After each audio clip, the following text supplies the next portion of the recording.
में भी उसको इंटरनलाइज करें. थैंक यू एंड जय Hind. I wanted, would it be all right for 2 or 3 of my friends to ask you a question?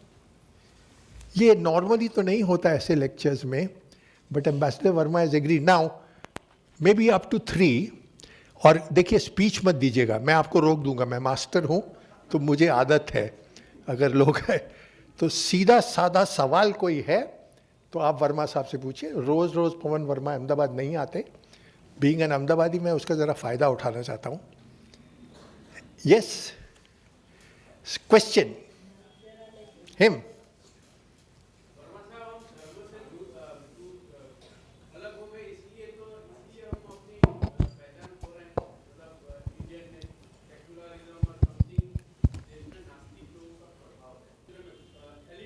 Good, that's a good question.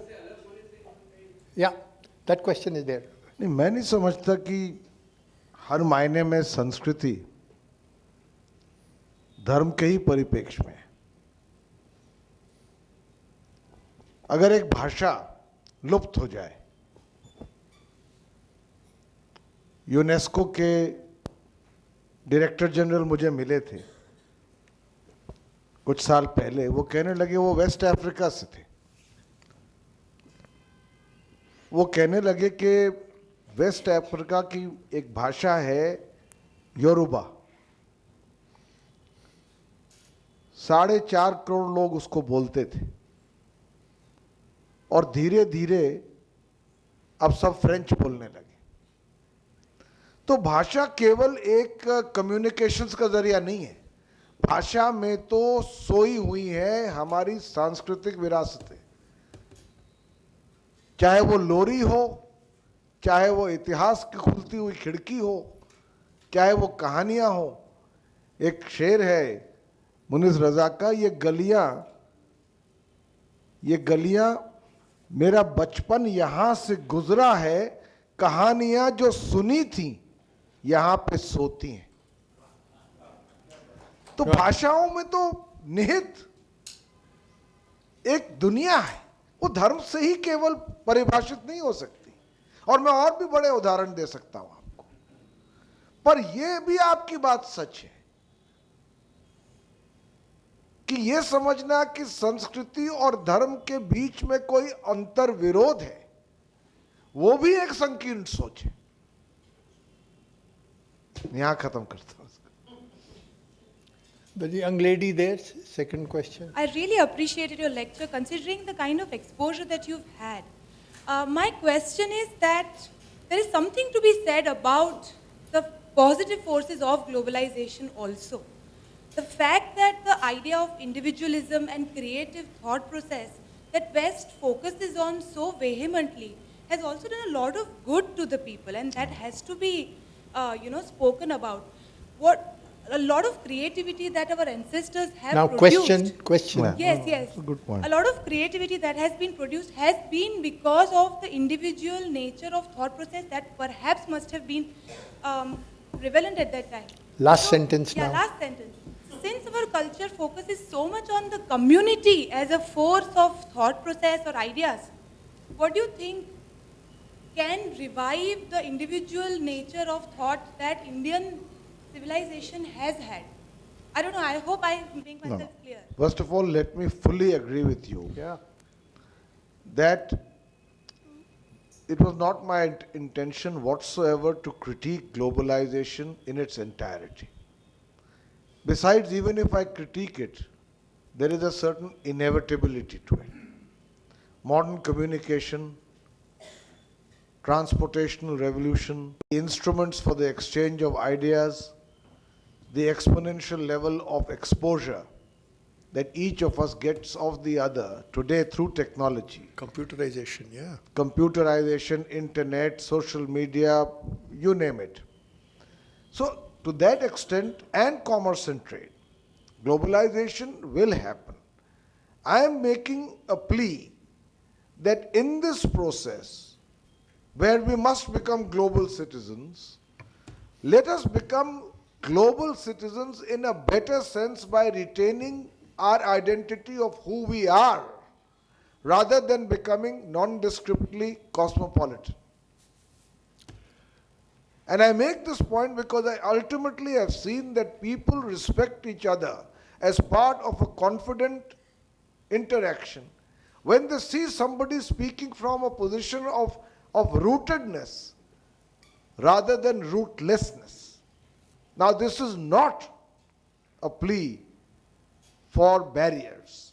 It is not an argument to become xenophobic.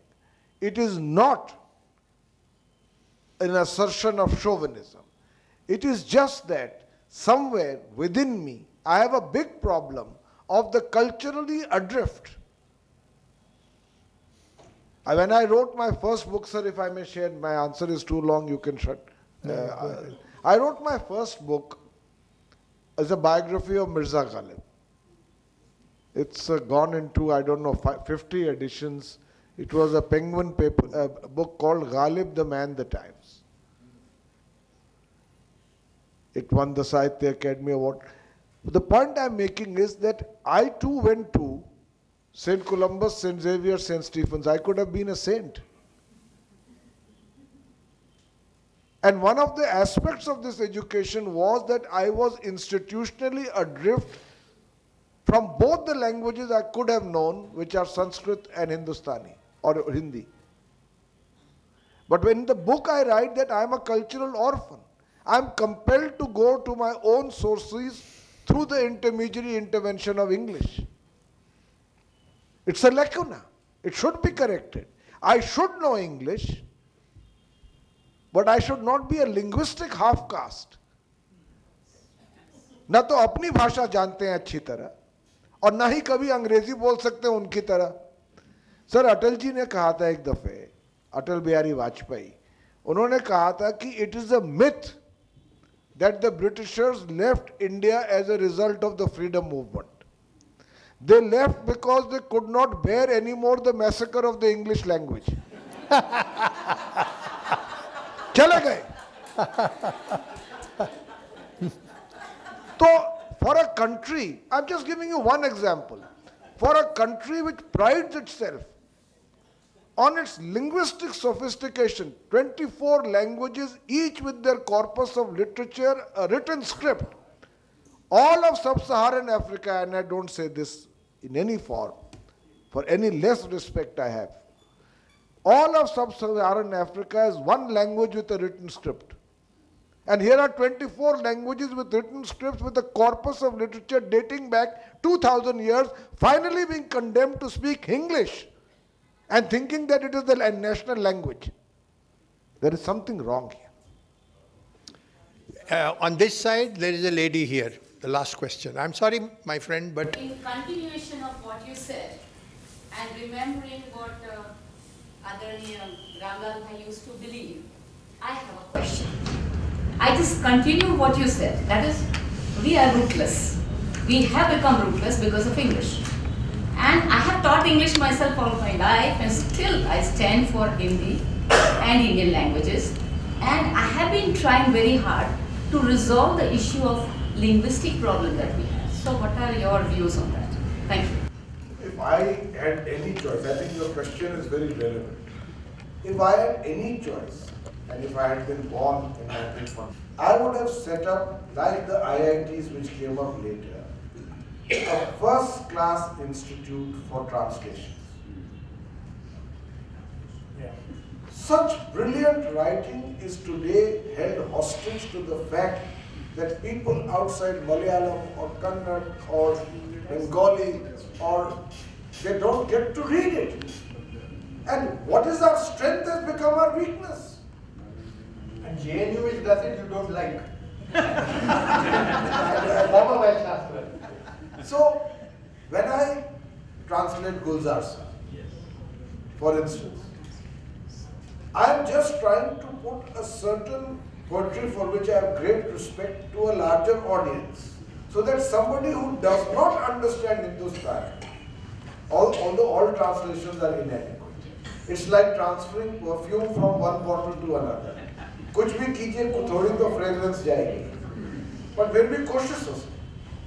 So I am trying to bring it to a reader within India, forget those who read in English, to somebody who doesn't Tamil, who doesn't understand this Hindustan, and so on and so forth.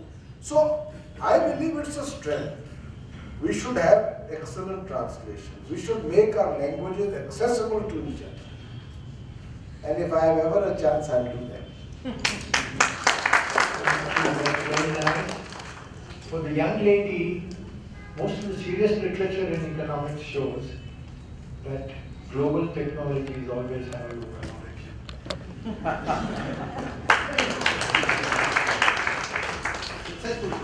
बहुत शुक्रिया अलग साहब for conducting this question and answer and giving your presidential address. मैं अभी भारतीय समुदाय शिक्षण संघ के चेयरमैन श्री विजय द्विवेदी साहब को अपना वक्तव्य ब्रीफली देने के लिए विनती करूँगा। Shri Varma ji, Dr. Alak, Baldavan and friends. We had a very good dialogue with Varma ji, and the presentation which he has made, I should say, is more or less perfect in the sense that the real idea of globalizing Indian culture that I felt is thoroughly interpreted before us. Yes, there are full justice to it. But from all that he said, there is one thing which I feel, that culture is a very vast thing, not only within India, but even in other countries. And the main two aspect is synchronization of culture. And the second thing is synchronization of culture. We have culture, but we have still very big idea of the culture of different countries. And how do you match with us? What is Indian influence on other cultures and vice versa? These are some of the things which we have to analyze. That's what I feel. And from this angle also, Varma ji has made some attempt to say in his own talk. Not only that, but one aspect which he has added is spiritualizing culture. He mentioned about Adi Shankaracharya, the book which he is writing. And these are the stalwarts who have really spiritualized the whole culture. And that has a tremendous influence on our culture, at the same time, its effect on the other culture also. I think beyond this, I don't have to take you more time. And I thank Varma ji, Alak Sahab and everything for the beautiful evening. Thank you.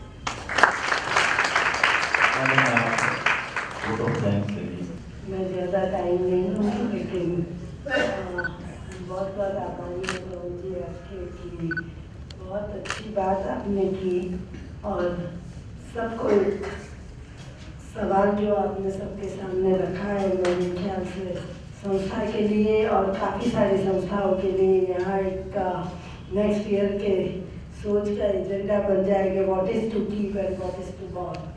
This is something where we need to build a consensus and go ahead with that. So, मैं आपकी सच में बहुत बहुत शुक्रिया अदा करती हूँ. रामलाल भाई को इस मिनट से याद करते हैं, आप सब लोग इसमें जुड़ते हैं और हमें हमारी फीलिंग्स आपके साथ शेयर करने का मौका मिलता है, ये हमारे लिए बहुत खुशी की बात है.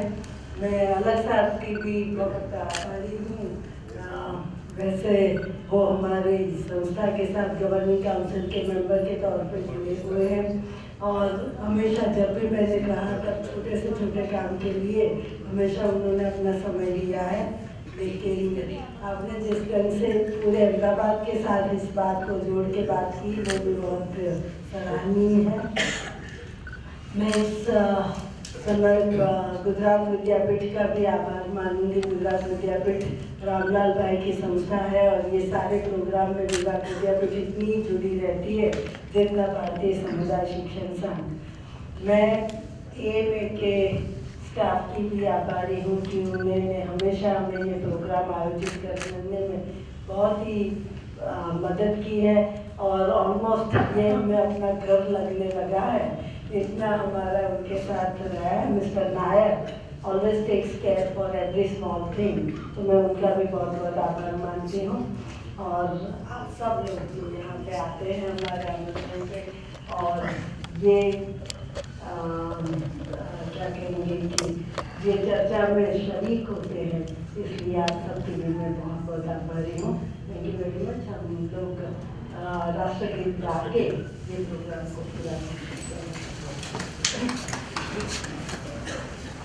जनगणमन अधिनायक जय हे भारत भाग्य विधाता पंजाब